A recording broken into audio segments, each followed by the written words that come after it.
Hello guys, and today we will speak a little bit more about the destroyed Russian oil industry and once very successful but now totally destroyed company, LUKOIL, that sells its foreign assets and experiences tremendous losses inside the Russian Federation. Of course, if you like horror stories, Halloween is coming and it is coming to the Kremlin. And it will stay there because both the Ukrainian drone sanctions will continue and the economic sanctions are working successfully. The best illustration of that is the fate of the Russian Shadow Fleet tanker that was traveling to India and then decided to return back because both India and China, no matter what they say, are afraid to lose their money. They are not prepared to sacrifice their economies for the sake of Putin's. So let's discuss what is happening inside Russia as the country is heading to its collapse. My name is Anna, I'm from Ukraine, I'm in Ukraine, and if you want to see the defeat and demilitarization of Russia, that has already started, subscribe, we discuss all of that on the channel, and please share these videos to spread the truth. You know, we have a list of the Russian companies that keep speaking openly about problems inside their businesses. Number one was Gazprom. It was literally cancelled by Putin's failed blitzkrieg, economic mismanagement, sanctions, and many more problems inside the country that now spends all of its resources on the destruction of Ukraine, but somehow destroys Russia faster. And the second one to join this list is LUKOIL. I am sure those of you who watch soccer matches, travel the world, knew that Gazprom and LUKOIL were these monsters of the Russian economy, symbols of wealth, of oligarchy. And now they are the first one to collapse. This is tremendous, and it returns us back to a crisis worse than in 1990s, because then lots of companies remained afloat, and now they will drag the Kremlin into that hell they are heading. So LUKOIL, with lots of their oil refineries sanctioned by the Ukrainian drones and now their international operations sanctioned by the White House, announced they need to sell their foreign assets. 1/4 of all their wealth is abroad. They had a lot of gas stations outside Russia, even in countries like Romania and Bulgaria. And now they need to sell them because literally no one wants to buy anything from LUKOIL. They don't need the consequences that comes with that. Of course, Russians are trying to trick the system. They are trying to sell it to some shadow businessmen and so on. But you all know that when a serious business goes through such challenges and various procedures, somehow it is destroyed. It will not return back to its normalcy, plus the drone sanctions most likely will continue.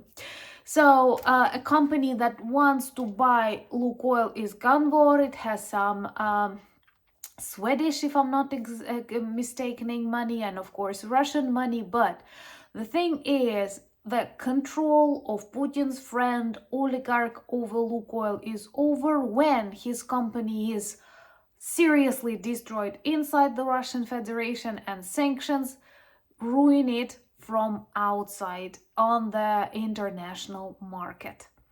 Gazprom was cancelled, now LUKOIL is cancelled.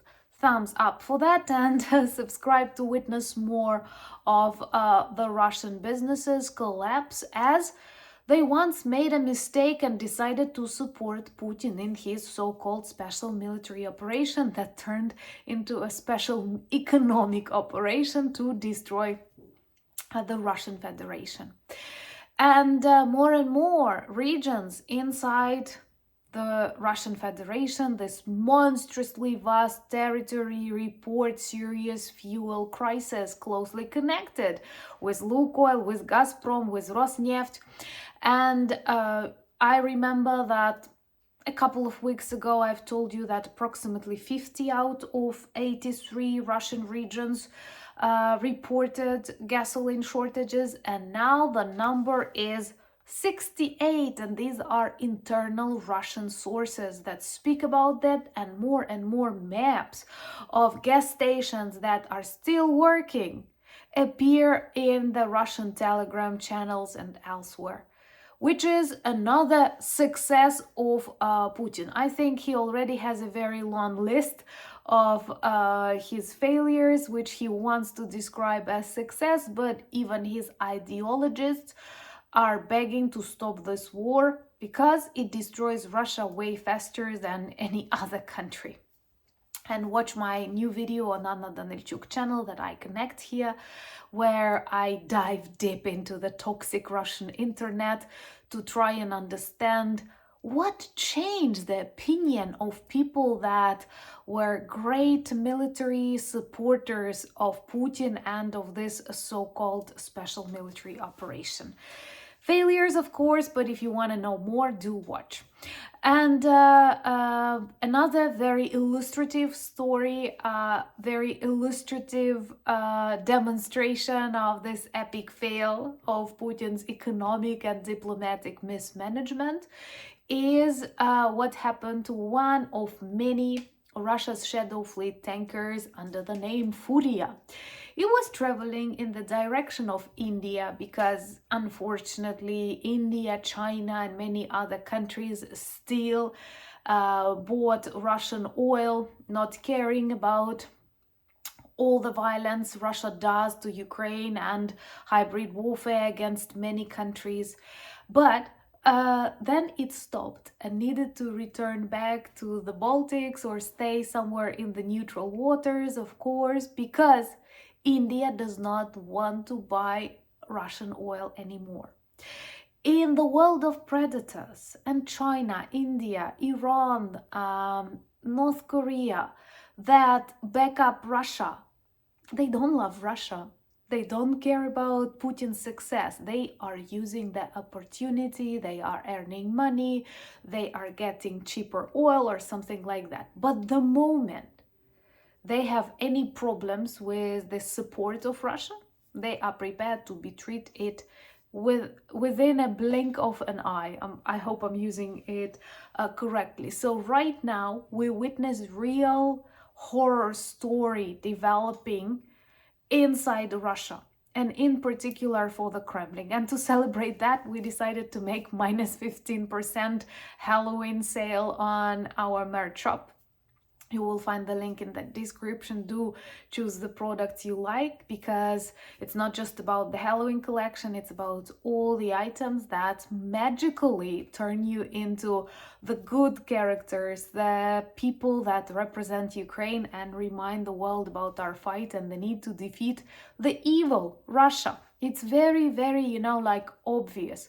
This war clearly demonstrates who is invader and who is a defender, who stands for life, who stands for matter, who protects freedom, international law, and who keeps threatening the world with burevestniks. By the way, it's so funny to watch how Lavrov's and Putin's plan to frighten the world failed, and now they back down, saying like, we did not do any test, anything specific. But before that, during 2 days, Lavrov was whining all over the Russian television, saying that no one got frightened. We are losing something. Yes, you are losing not something. You are losing everything, Kremlin goblins.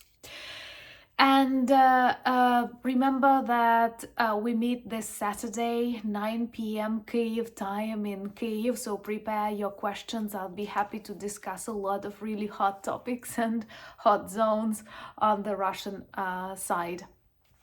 And also follow me on X, Instagram, Blue Sky, Threads, Discord. You will find the links in the description of this video. And I have to speak about that too. Russia targeted a lot of Ukrainian cities, in particular many in the western Ukraine, too, with missiles and drones this night, demonstrating, first of all, its evil nature, but second, that it totally does not understand the Ukrainian mentality. After each of such attacks, we donate more on the drones. We support more the Ukrainian armed forces, and we demand the defeat and demilitarization of the Russian Federation. We stand firm, and thank you for standing with Ukraine. Slava Ukraini!